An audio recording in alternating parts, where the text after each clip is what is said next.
अजित पवारांच्या पुणे जिल्ह्यावर एकनाथ शिंदेंचा डोळा असल्याचं पाहायला मिळालं। पुणे जिल्ह्यातील प्रत्येक निवडणुकीत भगवा डौलानं फडकावायचा आहे। पुण्यातील जुन्नरच्या कार्यक्रमात एकनाथ शिंदे यांनी कार्यकर्त्यांना आवाहन केलं। स्थानिक स्वराज्य संस्थांच्या निवडणुकांमध्ये भगवा डौलाने फडकावायचा आहे असं उपमुख्यमंत्री एकनाथ शिंदे यांनी म्हटलंय। लोकसभा विधानसभा निवडणुका झाल्यात, आता जिल्हा परिषद, पंचायत समिती, नगरपालिका निवडणुका येत आहेत।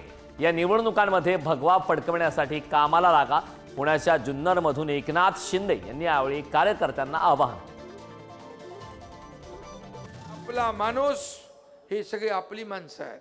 आपला माणूस आपल्याकडे आलाय, त्याचं मी मनापासून स्वागत करतो। आज भगवा झेंडा त्याने हातात धरलाय। हाच भगवा झेंडा डौलाने येणाऱ्या स्थानिक स्वराज्य संस्थांवर फडकला पाहिजे। बाबू शेठ, आपले देवराम शेठ, खुशी खुशी फडकला पाहिजे। प्रत्येकाला आपला आपला पक्ष वाढवण्याचा अधिकार आहे।